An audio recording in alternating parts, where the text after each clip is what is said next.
memuliakan nama Tuhan, kita mau masuk dalam hadiratnya. Datanglah ke baitnya dengan hati yang bersyukur. Amin.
Saatnya kita mau sama-sama memasuki hadirat Tuhan, kita mau menyembah Tuhan, kita mau merasakan hadirat Tuhan melalui pujian penyembahan yang akan kita naikkan. Kemanakah aku dapat pergi menjauhi kasih setiamu Tuhan?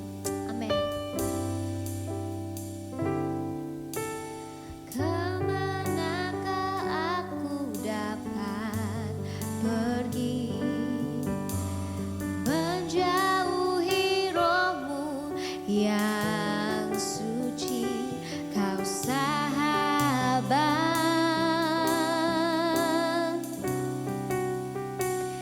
dan kau dekat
meresapi lagi pujian ini. Kemanakah aku dapat pergi Tuhan?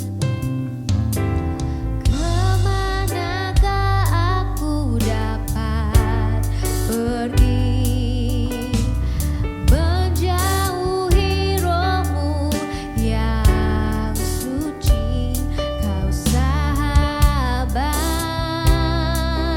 dan kau dekat Tuhan, dan kau dekat.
Tiba saatnya kita mau sama-sama merenungkan firman Tuhan. Saya mau ajak kita sama-sama satukan hati.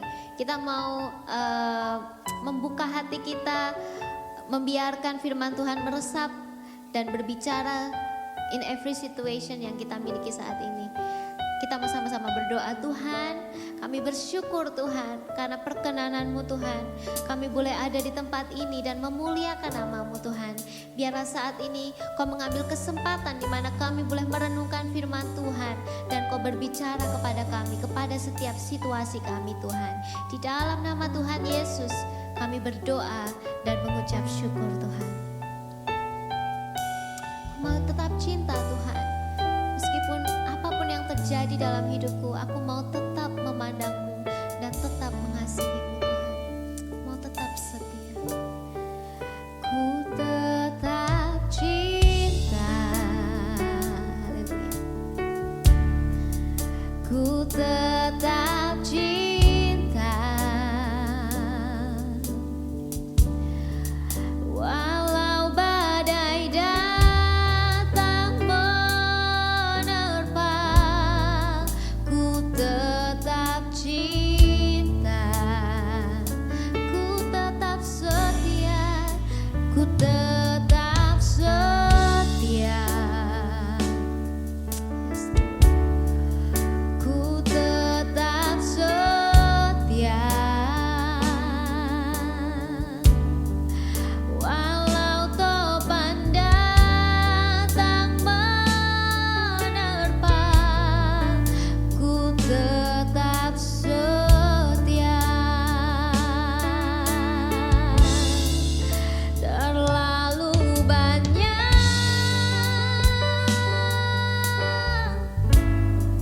yang Tuhan telah beri,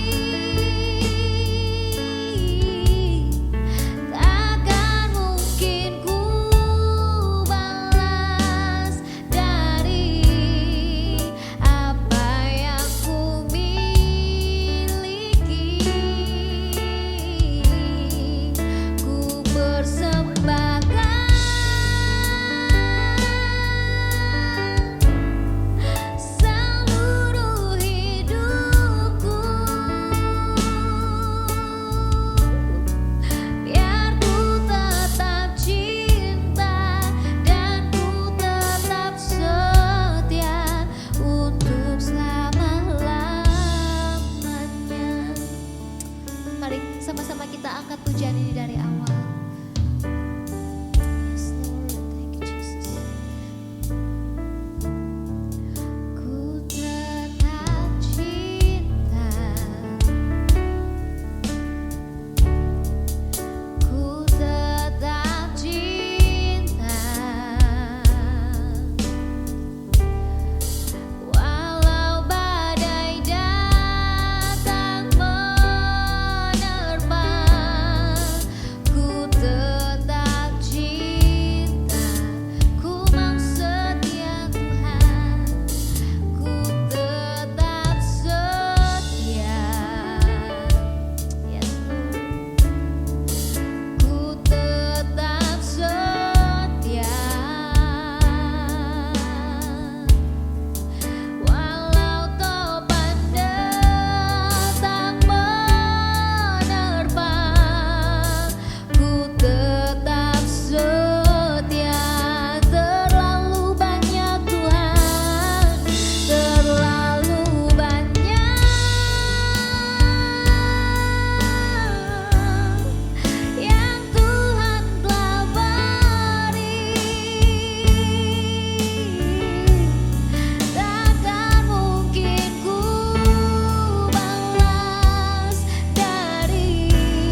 Saudara yang dikasih Tuhan, hari ini mari kita membahas firman Tuhan. Hari ini saya ingin men-sharingkan firman Tuhan yang berjudul New Wine in the New Skins.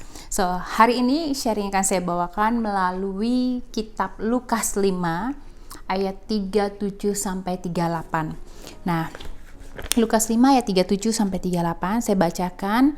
Lebih baik saya bacakan semuanya ya. Nah, ini mengenai hal berpuasa. Orang-orang Farisi itu berkata pula kepada Yesus, murid-murid Yohanes sering berpuasa dan sembahyang. Demikian juga murid-murid orang Farisi. Tetapi murid-muridmu makan dan minum. Jawab Yesus kepada mereka, dapatkah sahabat mempelai laki-laki disuruh berpuasa sedang mempelai itu bersama-sama mereka? Tetapi akan datang waktunya apabila mempelai itu diambil dari mereka, pada waktu itulah mereka akan berpuasa. Ia mengatakan juga suatu perumpamaan kepada mereka. Tidak seorang pun mengoyakkan secarik kain dari baju yang baru untuk menambalkan pada baju yang tua. Jadi jika demikian, yang baru itu juga akan koyak, dan pada yang tua itu tidak akan cocok kain penambal yang dikoyakkan dari yang baru itu. Demikian juga, tidak seorang pun mengisikan anggur yang baru ke dalam kantong kulit yang tua. Karena jika demikian, anggur yang baru itu akan mengoyakkan kantong itu. Anggur itu akan terbuang dan kantong itu pun akan hancur.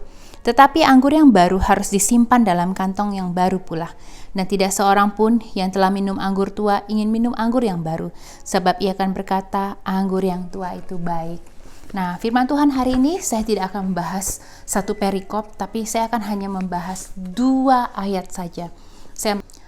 Saya terus memikirkan firman Tuhan ini, apa sih yang bisa saya apply di dalam kehidupan saya hari-hari ini. Nah, Lukas 37 sampai 38 itu berkata mengenai ada anggur baru yang diisi ke dalam kulit yang tua. Nah, kalau anggur baru diisikan kepada kantong kulit yang tua, anggur baru itu akan mengoyakkan kantong itu. Dan anggur itu akan terbuang dan kantong itu pun akan hancur. Tetapi anggur yang baru harus disimpan dalam kantong yang baru pura. Jadi ini percakapan antara Yesus menggunakan perumpamaan sebuah kantong kulit yang tua dan anggur. Banyak ya saudara, kalau kita kembali kepada masa Yesus memuridkan murid-murid atau Yesus mengajar, kita banyak menemui perumpamaan-perumpamaan. Nah, perumpamaan kali ini ditunjukkan kepada orang-orang Farisi yang juga bertanya kepada Yesus. Kemudian Yesus mengajarkan mereka, memberitahukan mereka atau menegur mereka mengenai kantong kulit yang tua. Jadi pada masa kehidupan Yesus, anggur tuh biasanya disimpan di dalam kantong kulit. Yang biasanya kulit ini terbuat dari kulit binatang. Kantong anggur pada zaman itu tuh biasanya gak terlalu besar, melengkung seperti itu, gak seperti sekarang ya, anggur disimpan di dalam botol. Tapi zaman dulu anggur disimpan di dalam kantong itu dari kulit binatang. Nah, kemudian Tuhan tuh berbicara soal ketika kita menyimpan anggur itu hendaknya jangan disimpan, anggur baru ya saudara. Anggur baru tuh masih yang fermentasinya kuat sekali. Jadi Tuhan Yesus berkata, anggur baru jangan disimpan di dalam kantong yang tua. Kenapa? Karena fermentasi terjadi di dalam situ. Kantong yang tua nggak cukup untuk menahan fermentasi yang terjadi pada anggur tersebut. Jadi anggur itu biasanya akan meregang dan kemudian gasnya mungkin, saya bukan tukang anggur jadi saya nggak ngerti, tapi yang pasti anggur itu akan meregang dan membuat kantong tersebut juga akan meregang gitu loh, jadi nggak kaku. Nah, kalau kantong yang tua biasanya akan kaku, ya kan?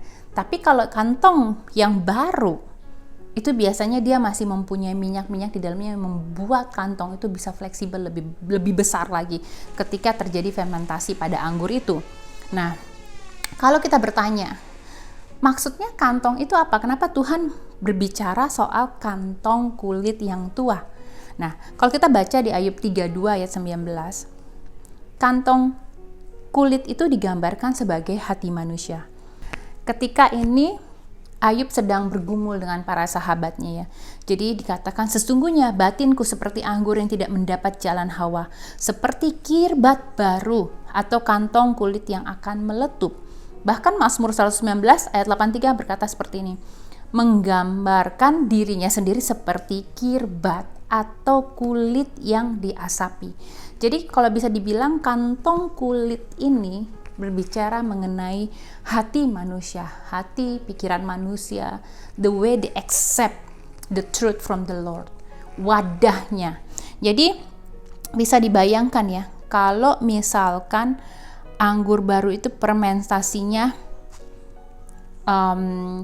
yang terlalu besar itu ditaruh pada kantong yang lama, jadi nggak bisa menahannya.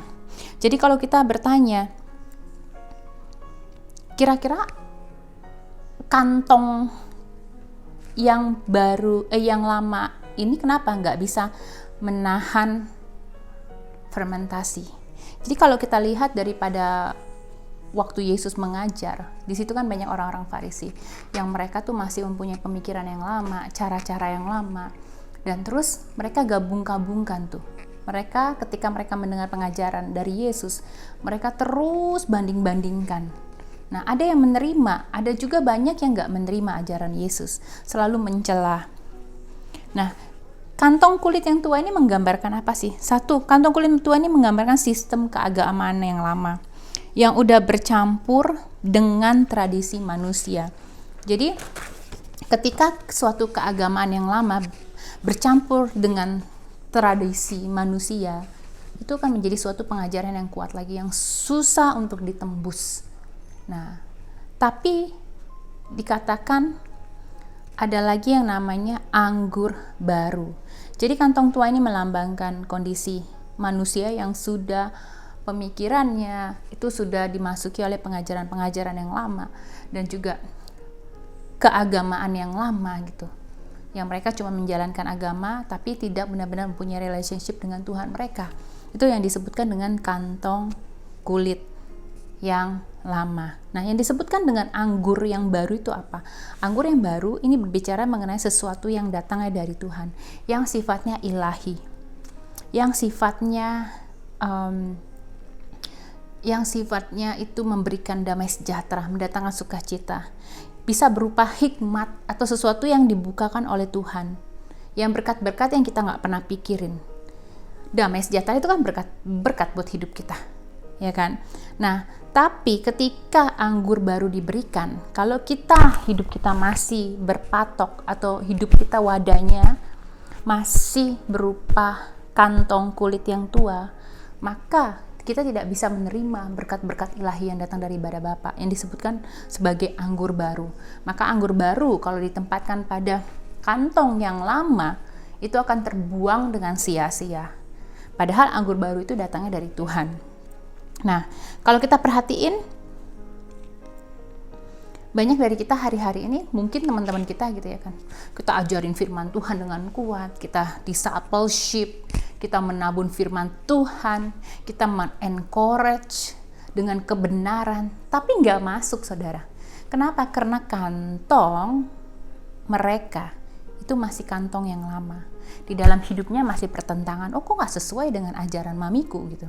Kok nggak sesuai dengan ajaran nenekku? Atau yang tradisi-tradisi lama. Mereka akan terus compare. Pada akhirnya kebenaran itu tidak bisa bertumbuh di dalam hidup mereka. Karena kantongnya masih kantong yang lama. Nah, kita nggak bisa cuma mengambil anggur baru, nggak bisa cuma mengambil kebenaran firman, lalu kita sisip-sisipkan ke dalam kehidupan kita.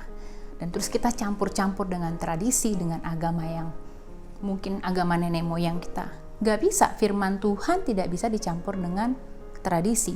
Makanya anggur baru harus ditaruh pada kantong yang baru. Nah, itu tadi anggur baru menjelaskan sesuatu yang sifatnya ilahi, yang sifatnya mengubahkan karakter kita yang lama menjadi karakter seperti Kristus. Nah, sedangkan kantong yang lama itu masih berbicara soal tradisi-tradisi atau agama-agama yang lama yang membentuk pemikiran kita, yang pada akhirnya kalau itu dicampur, anggur baru itu kan terbuang karena kantong tidak bisa menahannya kalau kantong itu tidak diperbaharui. Nah, kemudian yang pasti kebenaran tidak pernah bisa dicampur. Oleh karena itu, gimana sih caranya agar hidup kita ini terus berproses sehingga kita pribadi-pribadi yang sudah banyak ditaburkan firman Tuhan ini bisa mempersiapkan diri kita sendiri sebagai kantong anggur yang baru. Supaya kenapa kita harus mempersiapkan hidup kita ini sebagai sebuah kantong anggur yang baru? Karena ketika anggur itu masuk ke dalam kehidupan kita, biar itu tidak terbuang sia-sia. Gimana caranya? Pertama, kita harus bersedia dipimpin oleh Roh Kudus. Di Galatia 5 ayat 18 berkata, "Akan tetapi, jikalau kamu memberi dirimu dipimpin oleh Roh, maka kamu tidak hidup di bawah hukum Taurat." Karena Roh Kudus take over everything. Roh Kudus yang akan mengubahkan cara pemikiran kita. Roh Kudus yang akan mengubahkan cara kita menerima firman Tuhan. Jadi kantong kulit yang lama dengan kantong kulit yang baru pada zaman itu, yang membedakannya selain umurnya, kedua kandungan minyak yang ada di dalam kantong tersebut. Minyak inilah yang akan membuat kantong tersebut bisa meregang. Kalau yang tua minyaknya sudah menyusut, maka kantong tidak bisa meregang dan tidak bisa menampung anggur yang baru. Tapi kantong yang baru kandungan minyaknya masih banyak. Jadi bisa menampung fermentasi anggur yang baru. Nah, kemudian maka itu minyak akan membuat dan akan membantu kantong tersebut untuk menerima anggur-anggur yang baru. Nah, pertanyaannya sekarang, bisakah hidup kita ini menerima firman-firman Tuhan? Minyak yang baru ketika dituang ke dalam kehidupan kita. Ketika kita memberi diri kepada Roh Kudus, maukah kita juga memberi diri sebagai wadah yang akan dipakai Tuhan untuk menerima anggur baru? Maukah kita memberi diri kepada Roh Kudus untuk dipimpin? Kalau enggak, kita nggak bisa menerima kebenaran itu. Kita nggak bisa menerima berkat ilahi. Di Galatia 5 ayat 18 berkata, "Akan tetapi jikalau kamu memberi dirimu dipimpin," dikatakan memberi dirimu dipimpin oleh Roh, maka kamu tidak hidup di dalam hukum Taurat. Jadi penting saudara untuk bersedia memberikan diri kita sepenuhnya. Mungkin pada saat pertama kali memberi diri susah, karena ada terjadi perlawanan di dalam diri kita sendiri. Aku mau jalan ke kanan, mau balik ke kehidupanku yang lama. Aku mau memakai pemikiranku yang lama. Kalau kata Tuhan, mengasihilah sesamamu. Terus kita mempunyai pemikiran yang lama, kayaknya enggak deh, enggak usah kayak gitu. Aku mengasihi kalau orang itu mengasihi aku. Itu kan filosofinya yang kuat itu dicampur dengan firman Tuhan. Akhirnya kebanyakan orang, karena dia nggak memberi dirinya hidup dituntun oleh Roh Kudus, akhirnya dia memakai filosofi dirinya sendiri, yaitu yaudah aku mengasihi sesamaku, tapi kalau sesamaku mengasihi aku. Tapi firman Tuhan kan nggak berkata seperti itu. Mengasihi sesama doesn't matter if you are loved by them or they not love you, you still love them. Itu kebenarannya. Makanya penting memberi diri kita dipimpin oleh Roh Kudus, sehingga anggur baru itu bisa kita tampung, karena kita mempunyai kantong hati yang baru. Nah, jadi penting kita mempunyai sikap yang lembut dan lentur untuk memberikan diri kita kepada pimpinan Roh Kudus. Jadikanlah hidup kita ini orang-orang yang hatinya lembut dan lentur, seperti kantong anggur yang baru. Apalagi tambah Roh Kudus yang terus memimpin hidup kita. Wah, itu lebih gampang, kita lebih terbuka dengan kebenaran. Kemudian, kedua, hidup dalam firman. Disebutkan pula kalau kantong anggur biar tidak kering dan tidak pecah-pecah, itu harus direndam di dalam air. Nah, firman Tuhan itu diibaratkan seperti disebutkan sebagai living water, air yang hidup. Hiduplah di dalam firman Tuhan. Itu yang menjadikan ketika kita hidup di dalam firman Tuhan, itu menjadikan kita ini kantong anggur yang baru. Hidup kita diubah menjadi kantong anggur yang baru. Oh, gimana caranya firman Tuhan bisa mengubah hidup aku? Kalau tidak pernah menjalaninya, tidak pernah merasakannya. Makanya harus setia, harus komitmen, harus memberi diri untuk membaca firman Tuhan. Untuk kita benar-benar ditarik, diubahkan oleh firman Tuhan. Harus memberi diri untuk terus kita mengingat firman Tuhan, mengandalkan Roh Kudus. Jadi, biarkanlah kantong anggur baru di dalam hidup kita atau hati kita sendiri ini menjadi kantong yang baru dengan cara berendam di dalam firman Tuhan. Dalam arti hidup di dalam firman Tuhan. Firman Tuhan kita hidupi dan kita hidup oleh firman Tuhan. Maka kita menjadi kantong-kantong anggur yang baru, yang ketika Tuhan memberikan berkat ilahi di dalam hidup kita, kita tidak terpecah, kita nggak meletus seperti yang diibaratkan sebagai kantong anggur yang lama. Nah, kenapa firman Tuhan berkuasa? Karena di ayat 2 Timotius 3 ayat 16 berkata gini, segala tulisan diilhamkan Allah memang bermanfaat untuk mengajar, untuk menyatakan kesalahan, untuk memperbaiki kelakuan, dan untuk mendidik orang dalam kebenaran.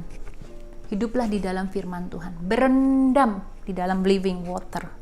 Itu yang penting untuk menjadikan kita, terutama hati kita, pemikiran kita, ini menjadi wadah yang siap untuk menerima berkat ilahi, yang siap untuk diproses Tuhan, menjadi anggur-anggur tua, yang manisnya dicari orang, yang tesnya sedap untuk dites oleh orang lain. Nah, ketiga adalah bersedia mengembangkan potensi yang ada. Di Matius 25 ayat 15 dikatakan, yang seorang diberikannya 5 talenta, yang seorang lagi 2, dan yang seorang lagi 1, masing-masing menurut kesanggupannya. Lalu ia berangkat. Tuhan ingin kita berkembang. Tapi balik lagi, anggur baru ditaruh di dalam kantong yang baru. Maka ketika kita memberi hidup kita diproses untuk menjadi kantong-kantong anggur yang baru, tapi Tuhan setelah itu juga menghendaki kita untuk berkembang di dalam setiap talenta-talenta kita. Gunanya untuk apa sih? Untuk hidup kita ini bisa berguna bagi orang lain, dan terlebih lagi untuk membawa jiwa buat kerajaan Allah. Waktu kita sempit, saudara. Hari-hari semakin ribet, semakin susah. Waktu kita sempit. Maka Tuhan tuh ingin benar-benar kita bertumbuh dan berkembang. Dengan hidup kita diproses menjadi suatu wadah yang baru, itu akan untuk lebih mudah untuk Tuhan berproses di dalamnya. Nah, sesungguhnya Tuhan ingin banget memberikan kita anggur-anggur yang baru. Tapi siapkah kita memperlebar kapasitas kita, memperlebar stretch kantong anggur yang baru, stretch hati kita untuk mengasihi orang, stretch kapasitas kita untuk mengajar, stretch prayer life kita untuk berdoa, stretch our capacity untuk menolong orang lain. Bersediakah kita untuk melakukan itu semua? Kalau kantong anggur di dalam hidup kita sudah diganti menjadi kantong anggur yang baru, saya yakin talenta-talenta yang sudah Tuhan berikan itu akan kita gunakan untuk kemuliaan Allah. Nah, mari umat Tuhan, Tuhan selalu rindu mencurahkan anggur baru yang terbaik buat kita semua. Kalau kita tidak bisa mempersiapkan wadah atau tidak bisa mempersiapkan kantong anggur yang baru, kita bisa kehilangan berkat-berkatnya. Kantong hati kita nih harus mampu menampung curahan berkat. Berkat itu kan kembali lagi kepada Tuhan, ya kan? Berkat ilahi itu banyak bentuknya, nggak cuma digambarkan dengan, mungkin banyak orang menganggapnya materi aja gitu kan. Nah, itu banyak berkat ilahi, termasuk hikmat-hikmat untuk mengajar orang lain, untuk menolong orang lain, itu disebut juga berkat ilahi. Jadi saudara, saya ingin mengajak saudara, mari melewati ketiga step ini, kita belajar untuk mengisi hidup kita dengan sesuatu yang datangnya dari Tuhan. Melalui 3 cara ini. 1, mari kita hidup memberikan diri kita dipimpin oleh Roh Kudus. Kedua, hidup di dalam firman Tuhan. Karena kantong anggur yang baru, jika ingin menjadi kantong anggur yang baru tuh harus direndam dengan air. Firman Tuhan adalah living water. Dan ketiga, mengembangkan setiap potensi yang Tuhan berikan di dalam hidup kita. Kapasitas kita harus dikembangkan sehingga kita menjadi pribadi-pribadi yang gak cuma menampung berkat-berkat dari Tuhan, tapi juga menyalurkan berkat-berkat itu. Gak cuma menampung kebaikan Tuhan dalam hidup kita buat diri kita sendiri, tapi kita juga boleh menyalurkannya kepada orang lain di sekitar kita. Jadi menjadi orang yang percaya itu berarti berani meninggalkan yang lama dan mengenangkan manusia baru. Nah, kalau kita memiliki hati sebagai kantong anggur yang baru, udah pasti lama-lama kita akan menjadi manusia yang baru. Nggak pakai yang lama lagi, tapi menjadi manusia yang baru. Jadi mari kita mulai belajar menjadi ciptaan yang baru. Seperti kantong anggur yang harus diperbaharui terus untuk menampung new wine, kita juga harus terus berproses untuk menjadi ciptaan yang baru. Di dalam Tuhan pasti ada proses, dan proses itu pasti membuat kita menjadi pribadi-pribadi yang merupakan ciptaan baru, yang seperti Paulus berkata di 2 Korintus 5 ayat 17. Jadi siapa yang ada dalam Kristus adalah ciptaan baru. Yang lama sudah berlalu, sesungguhnya yang baru akan datang. Jadi ketika kita mengikuti Kristus, kita harus juga mempersiapkan hidup kita.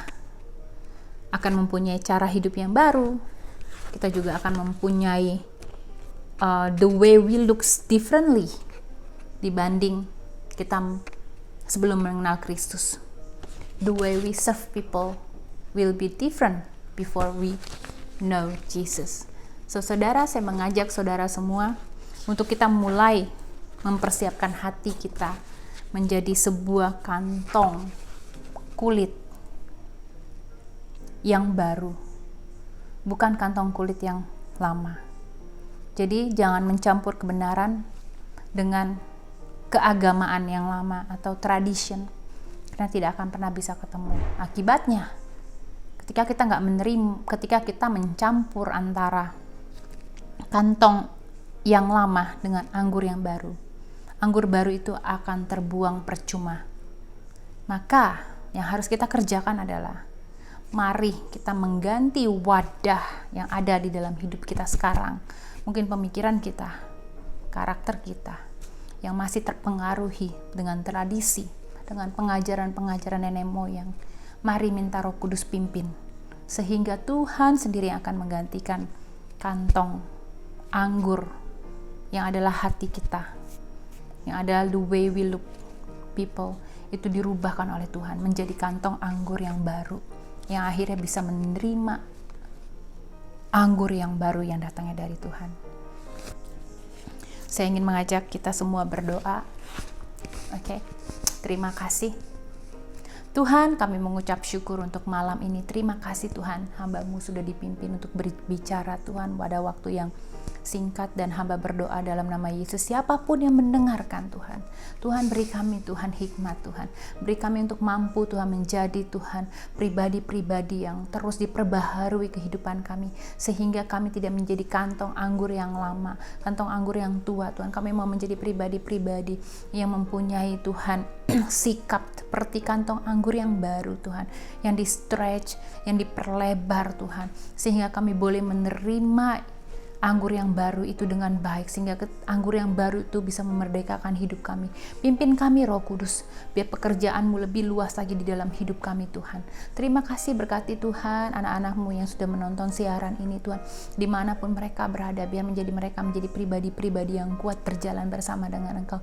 Mungkin banyak keraguan Tuhan, banyak perspektif yang salah ya Bapak, banyak ajaran-ajaran yang lama yang terus mempengaruhi hidup mereka, banyak tradisi-tradisi yang mempengaruhi hidup mereka.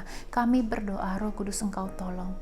Terima kasih Yesus. Kami juga berdoa Tuhan, sore ini kami selesai dalam servis ini, biar kasih karunia Bapa, penyertaan yang datang dari Tuhan terus menyertai anak-anakmu dimanapun mereka berada sampai Yesus datang kedua kalinya. Di dalam nama Yesus Engkau memberkati mereka semua, pekerjaan diberkati, rumah tangga diberkati. Dalam nama Yesus kami berdoa. Haleluya.